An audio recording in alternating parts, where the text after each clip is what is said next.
کہ اس سجدے کا کیا فائدہ ہے؟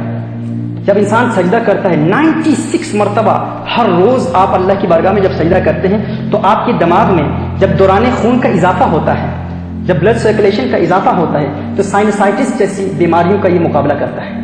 یہ سجدہ، یہ جو ہمارے سائنسز ہیں نا، بالخصوص ہمارے پیرنیزل سائنسز جو ہیں یا میگزیلری سائنسز جو ہیں یا فرنٹل سائنسز جو ہیں، جب یہ بند ہو جاتے ہیں تو جب ہم سجدہ کرتے ہیں تو سجدے کی برکت سے دوران خون میں چونکہ اضافہ ہوتا ہے تو یہ سائنسز کھلتے ہیں۔ یہ ہمارے دماغ میں اور ہمارے دماغ اور جبڑوں کے اوپر کی ہڈیاں ہیں جن میں رطوبت جب جمع ہو جاتی ہے، اگر جم جاتی ہے تو اس سے ہمارے سائنسز بند ہو جاتے ہیں، اور یہ ایک نیچرل ٹریٹمنٹ ہے، ایک قدرتی علاج ہے اللہ عز و جل کی جانب سے، کیونکہ ویسے ہمارا جسم بالکل سیدھا رہتا ہے اور اس سے ہم سائنسز کے کھلنے کا کوئی اہتمام نہیں ہوتا، کوئی عمل نہیں ہوتا، لیکن جب ہم سجدہ کرتے ہیں اور دن میں 96 مرتبہ سجدہ کرتے ہیں تو اس سے ہمارے سائنسز بھی کھل جاتے ہیں۔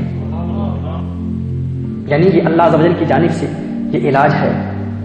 اگر کسی کو سائنسائٹس کی بیماری کی شکایت ہو، وہ نماز ادا کرنا شروع کر دے، اللہ کی بارگاہ میں سجدے کرے اور ساتھ آپ صلی اللہ علیہ وآلہ وسلم کی سنت کے مطابق سجدے کرے۔ اب غور کریں کہ یہ ڈاکٹرز ہیں، آپ کو جو دوا دیتے ہیں ناک کے بند نزلے کے علاج کے لیے، تو وہ کیا کہتے ہیں، کس ترتیب سے کہتے ہیں کہ کیسے دوا ڈالنی ہے؟ وہ کہتے ہیں اپنے سر کو جھکا کر۔ کیوں؟ کیونکہ سر کو جھکانے سے دوران خون کا اضافہ ہوتا ہے، بلڈ سرکولیشن کا اضافہ ہوتا ہے، جس سے سائنسز کھل جاتے ہیں۔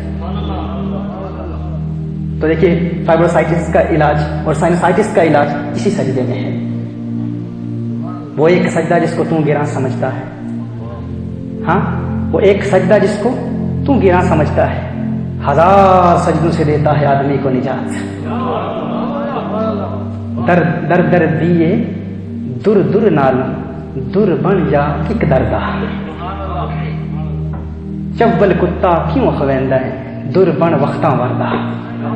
در در کی ٹھوکریں کھانے سے اللہ کی بارگاہ میں سجدہ کرو بس۔ یہ سجدہ، یہ عبادت، یہ نماز ہر بیماری کا علاج ہے۔ ہمارے جسم میں ہمارے یہ جو پھیپھڑے ہیں، ہمارے لنگز ہیں، دن میں ان کا فقط 2/3 حصہ، زندگی بھر میں لنگز کا فقط 2/3 حصہ ہے، 2/3 حصہ ہے جن میں ہوا ایئر آتی ہے اور جاتی ہے، داخل ہوتی ہے اور پھر خارج ہوتی ہے۔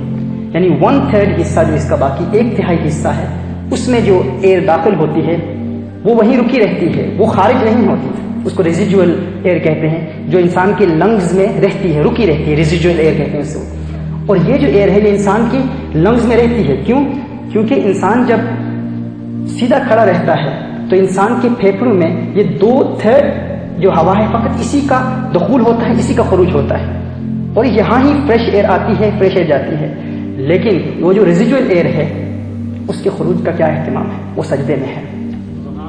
یہ جو سجدہ ہم کرتے ہیں اس سے ہمارے ابڈومینل وسرا پر پریشر پڑتا ہے، اور ہمارے جب یہ پریشر ڈالتے ہیں ہمارے ڈائفرام پر، اور اس کے ذریعے ہمارے لنگس پر پھر زور اور دباؤ پڑتا ہے، اور جب ہمارے لنگس کے اس حصے پر زور پڑتا ہے کہ جس کے نتیجے میں یہ ریزیڈول ایئر نکل جاتی ہے، یعنی ویسے 2/3 حصہ پھیپھڑوں سے ہوا کا خروج ہوتا ہے، لیکن جب ہم سجدہ کرتے ہیں اور دن میں 96 مرتبہ سجدہ کرتے ہیں، 96 مرتبہ ہم سجدہ کرتے ہیں، تو اس سجدے کی برکت کیا ہے کہ وہ ریزیڈول ایئر بھی نکل جاتی ہے،